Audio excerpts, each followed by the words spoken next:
Hoje eu estou muito feliz porque a gente está fazendo um evento com esse cara aqui que eu admiro muito, que é um grande amigo, é um cirurgião assim impecável e tem uma trajetória aí dentro da implantodontia admirável e eu não canso de ver ele dar aula, de ver os casos que ele me manda.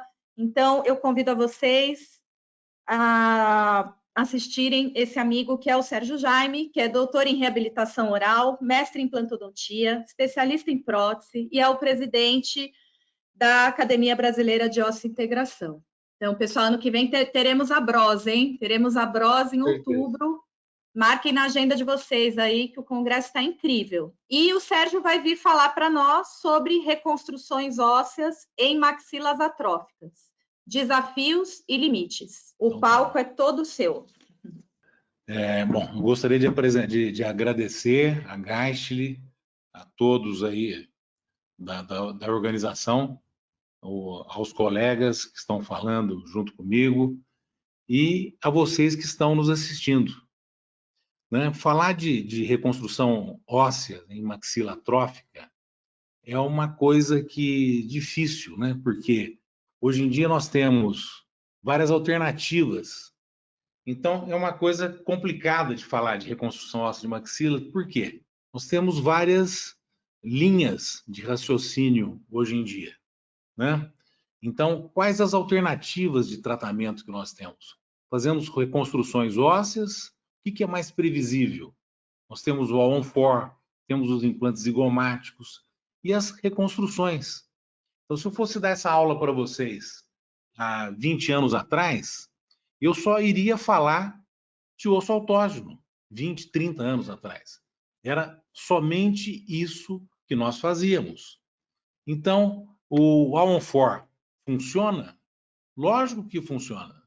Então, nós estamos evitando, como estamos mostrando nesse slide, evitando as reconstruções ósseas, um caso bem no limite, que daria para fazer o All-on-4 em maxila.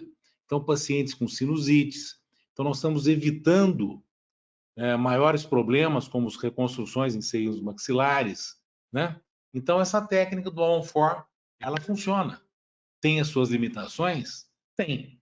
Agora, outra pergunta, o que vai funcionar melhor? 6 implantes ou 4 implantes? Essa inclinação dos implantes distais me agrada muito. Na biomecânica, é uma situação bem favorável, então que vai funcionar a longo prazo. E isso, os próprios artigos nos mostram que realmente isso funciona muito bem. E aqui, então, você devolve, então, função e estética para os pacientes, de uma forma muito satisfatória, né? Devolvendo, então, principalmente a função. E os implantes zigomáticos? Então, observe esse caso, o caso da técnica clássica do professor Branemark, então, com o levantamento com acesso pelo seio maxilar. Então, é um caso bem antigo, que fui eu que fiz.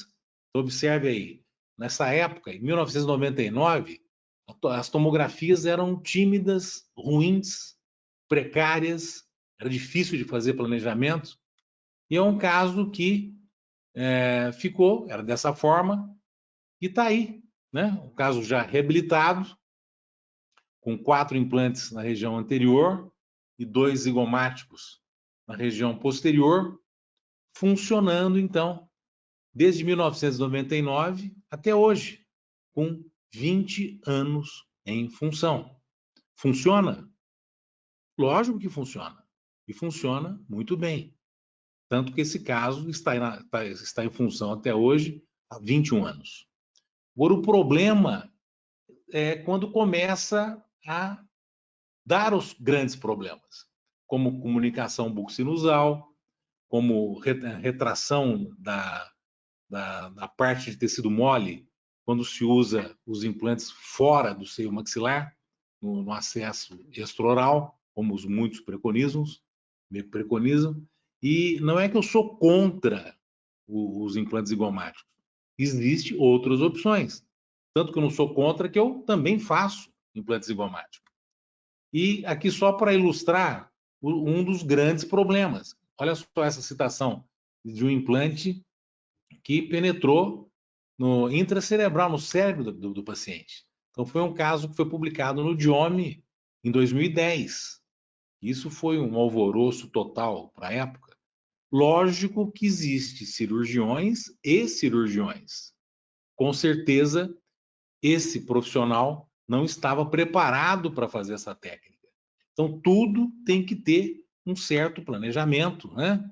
E um certo preparo científico e técnico desse profissional que vai fazer.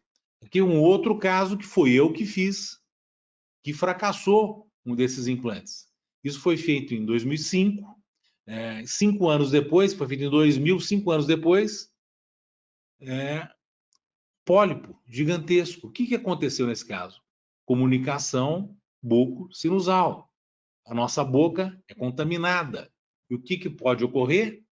Infiltração de bactérias dentro do seio maxilar e um velamento total que provocou uma sinusite nesse paciente. Então, esse implante foi removido. Quando esse implante é removido de uma forma mais simples, ótimo. O problema é quando ele está bem fixado no zigoma e não sai. Você tem que fazer osteotomia no zigoma, muito próximo da órbita. Isso é um grande problema. É mais difícil de remover o implante zigomático quando ele está bem fixado com essas comunicações bucosinusais do que você colocar um implante zigomático. Colocar não é tão problemático. O problema é a sua remoção. Então, esse caso foi removido, foi feito o levantamento do assoalho do seio, que é muito simples. Então, se o paciente ficou, às vezes, 30 anos sem dentes, não pode ficar mais 6 meses? Às vezes eu penso assim. Então, observe só para ilustrar, eu gosto de falar dos nossos colegas brasileiros que publicam muito, né? Esse é um artigo espetacular, bem significativo. Então, foi um acompanhamento de 406 seios maxilar, usando, no caso aí foi o BIOS, o osso bovino, com sucesso. Então, por que não usar? Foi o que foi feito nesse caso. Nós levantamos o assoalho dos seios, preenchimento com o biomaterial, no caso que foi o BIOS, e fechamos. Então, isso foi em 2005. Né? Depois, 6 meses após, colocação de implantes e reabilitação. Uma nova reabilitação nesse paciente. Funciona? Funciona muito bem. 20 anos depois. Está aí, sucesso garantido. Né? Então, nós conseguimos, então, devolver função e estética para os pacientes. Então, são casos antigos. Complicando um pouquinho mais. Então, observe, planejamento totalmente errado. Observe, então, aqui, foram colocados implantes zigomáticos e uma overdenture por cima. É contraindicado. Comunicação bucosinusal. E quando você aperta, tem uma drenagem purulenta, que é uma coisa impressionante.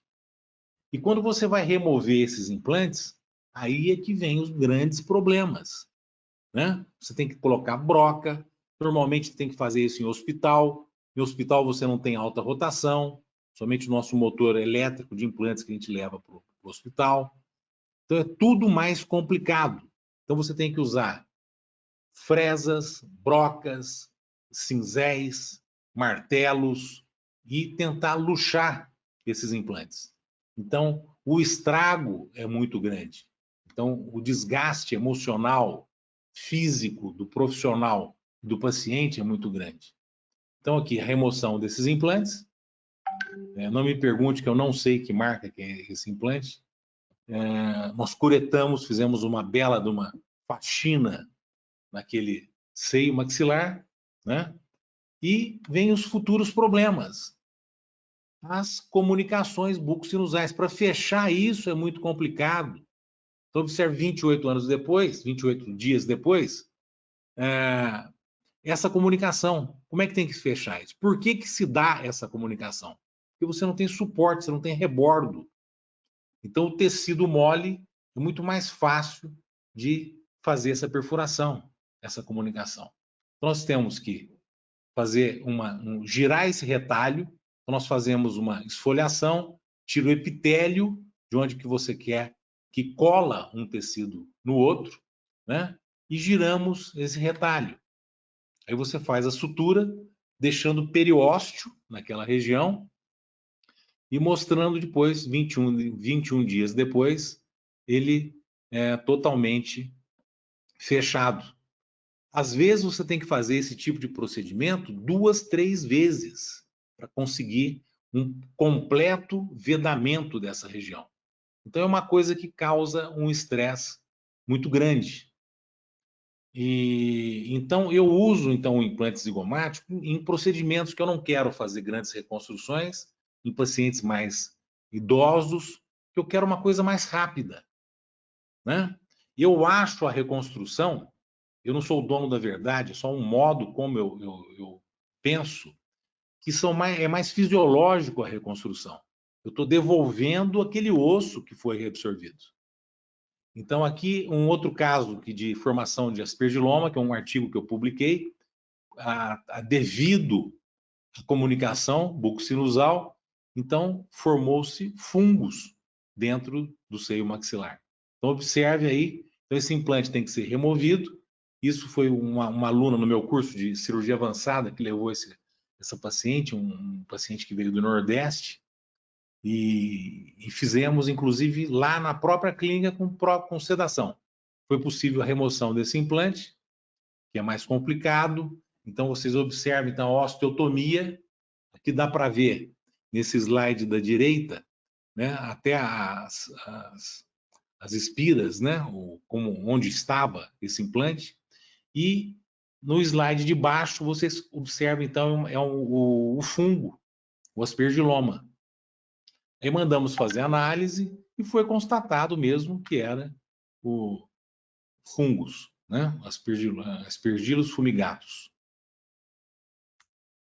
E observe então aqui o antes e o depois, o seio totalmente livre daquele velamento total que tinha. Então, a conclusão que a gente chega é que quando você vai fazer qualquer tipo de procedimento, isso é para tudo também, viu, gente? Isso vale para as reconstruções com enxertos, para zigomático, para procedimentos simples. Você tem que saber resolver as possíveis complicações que você pode ter. E o zigomático é a mesma coisa.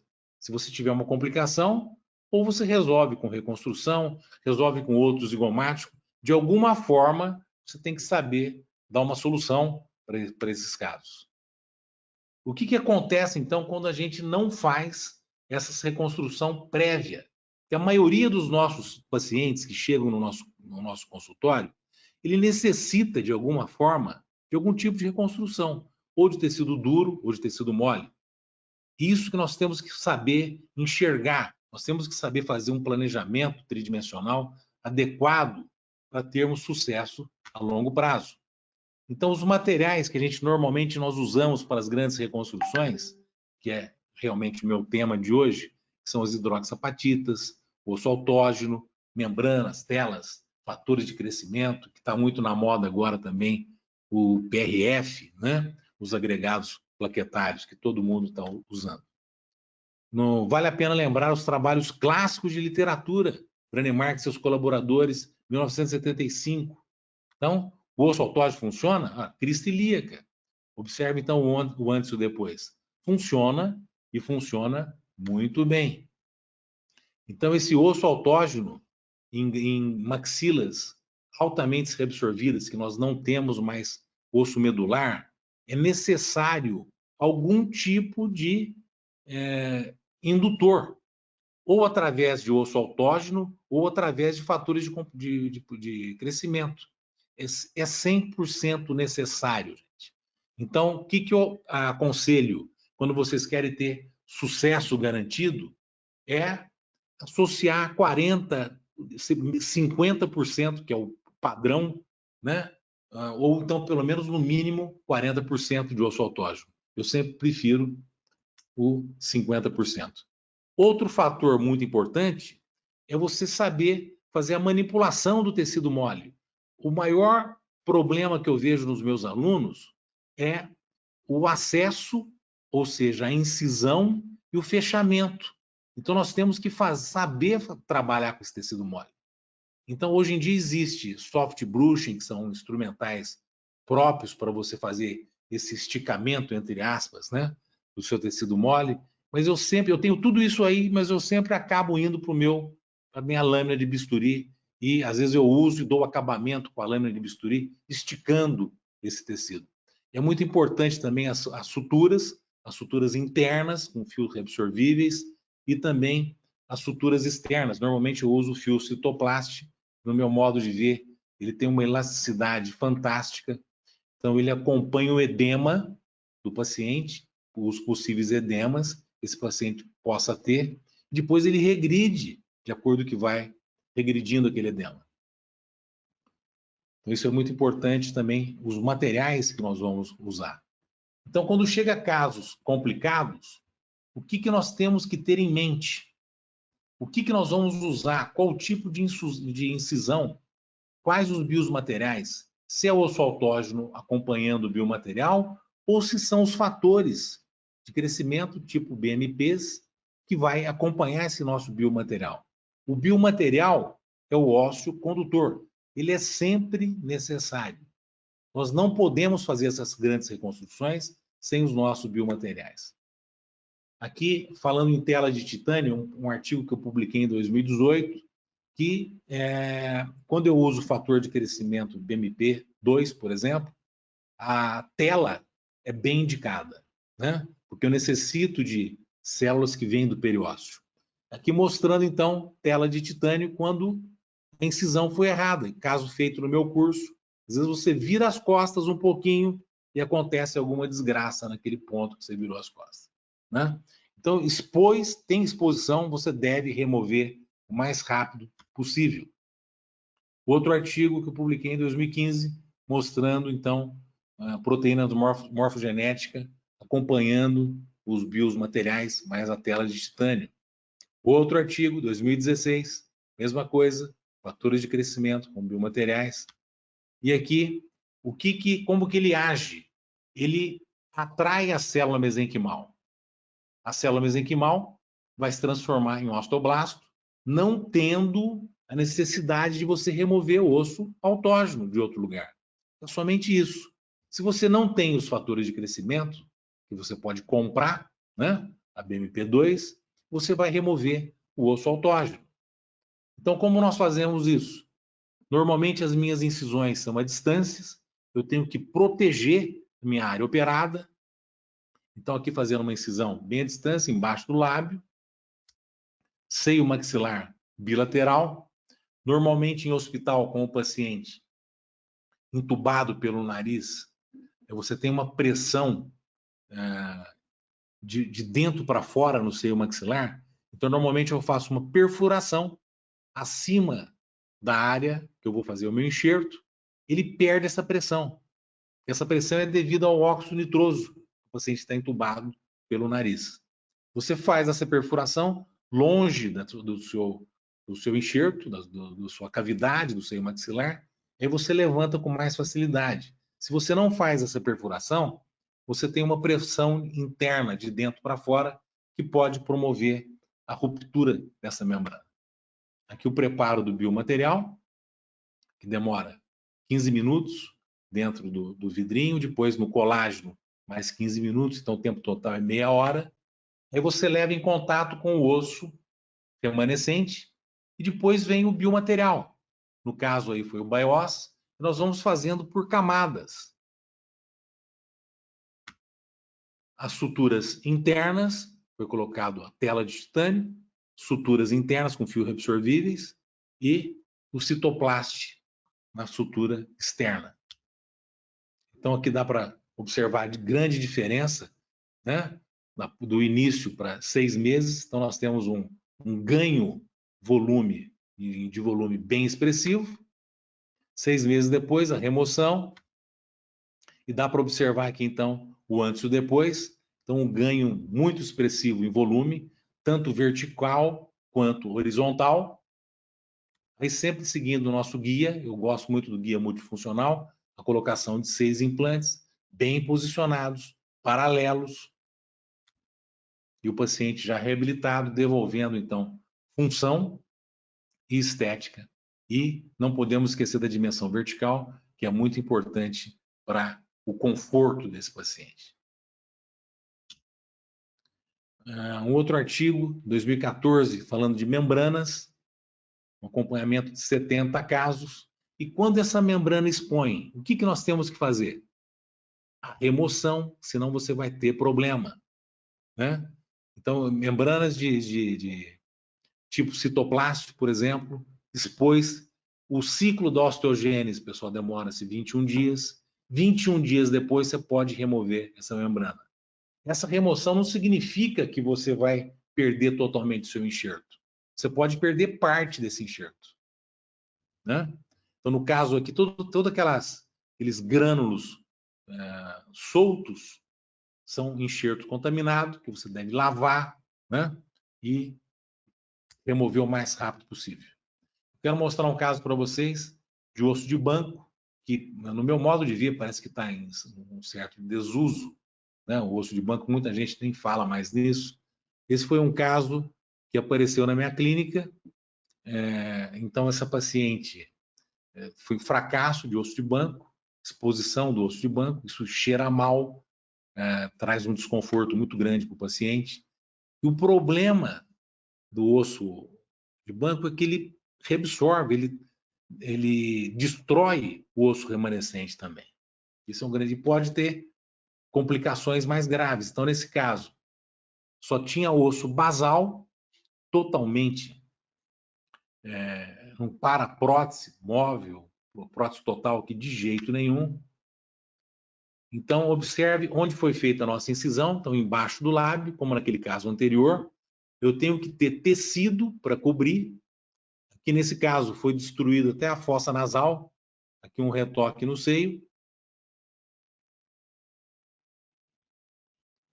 Nós vamos usar aqui tela de titânio, fatores de crescimento, mais o biomaterial, que no caso foi o BioOss.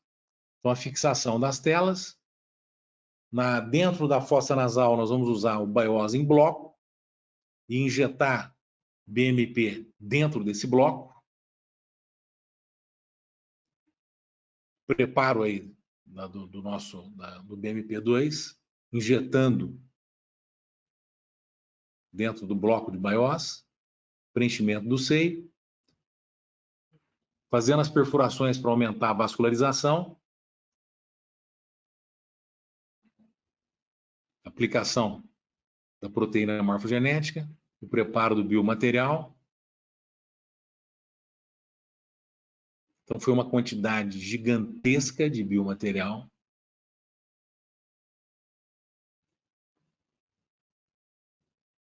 Dando o acabamento.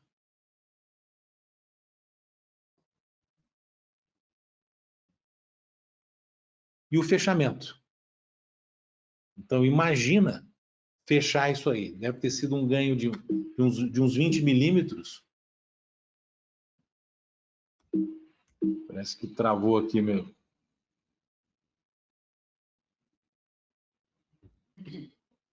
Opa, aconteceu alguma coisa, hein?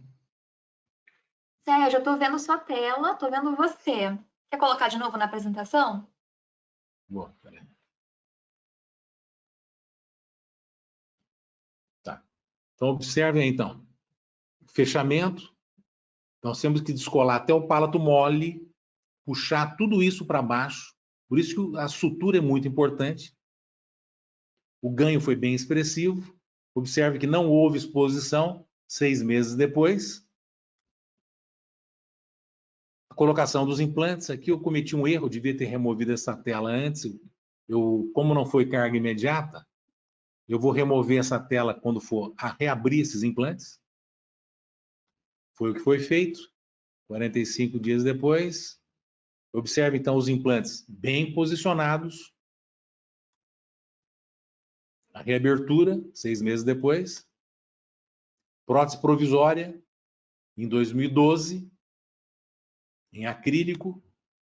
8 anos depois, já com um protocolo cerâmico, devolvendo, então, função e estética para o paciente.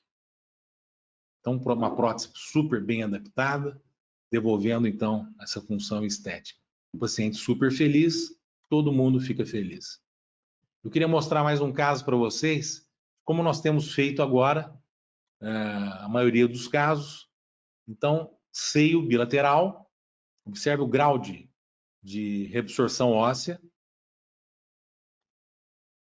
Então, o paciente com e sem prótese, toda aquela parte rosa da prótese foi o que o paciente perdeu de osso. Então, esse suporte labial é importante. Se você vai devolver com próteses fixas, sem ser protocolo, por exemplo, você tem que pensar nesse suporte labial, senão vai ficar muito feia a sua reabilitação. Então, aqui foi seio, mexendo no seio maxilar. Foi um caso feito no meu curso, cirurgia avançada. Então, foi feito osteotomia com piezo, o preenchimento com PRF, hidroxapatita. O outro lado, mesma coisa. Aqui nós temos um pólipo gigantesco. Então, o que nós fazemos? Eu faço uma perfuração acima da área do enxerto do seio maxilar, aspiro com uma seringa. Se tiver muco, você vai aspirar. Aí o preenchimento como se fosse 2 seios, respeitando, então, o septo. Passamos para a pré-maxila. Observe como ela é muito fina. Nesse caso, nós usamos parafuso tenda. E eu quero que forma volume ósseo da cabeça do parafuso até o osso remanescente. Eu tenho feito muito esse tipo de procedimento. Nesse caso aqui foi com BioOss mais BioGuide, recolocação da membrana BioGuide e a nossa sutura. Então, sempre dando preferência para fios de sutura que têm uma certa elasticidade. Observe, então, o antes e o depois, 6 meses depois. Um ganho bem expressivo em volume. A espessura excepcional.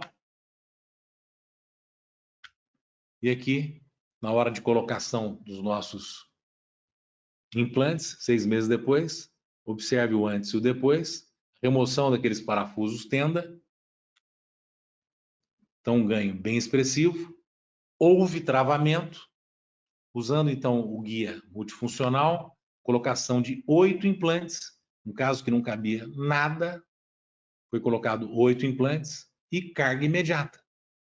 Já os conectores, os multiúnis instalados, ferulização daquela muralha em resina no guia multifuncional, registro de mordida, um anterior e 2 posteriores, prova dos dentes, prova da barra, a instalação da nossa prótese. Eu tenho usado muito esse ProHeal. Para quem não conhece, você vai evitar mau cheiro. Tem uma coisa desagradável que eu não suporto quando você remove as próteses sobre implantes, e o mau cheiro é muito desagradável. Usando esse ProHeal, vocês não terão mais esse tipo de problema. Instalação da nossa prótese. E aqui o aspecto radiográfico. 8 implantes instalados.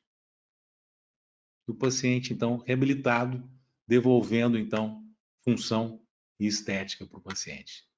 Bom, era isso que eu tinha para falar para vocês, pessoal. Obrigada pela sua aula. Realmente, assim, complicações magníficas aí que você conseguiu resolver. Muito obrigada. Tenho certeza que a melhor pessoa para falar sobre complicações realmente estava aqui. Os comentários foram muito legais, sabe? Muito, muito engraçado. Eu falei para você já, né? Tem um slide seu que para mim tem até cheiro. Aquele do aspergiloma tem, pode ter certeza.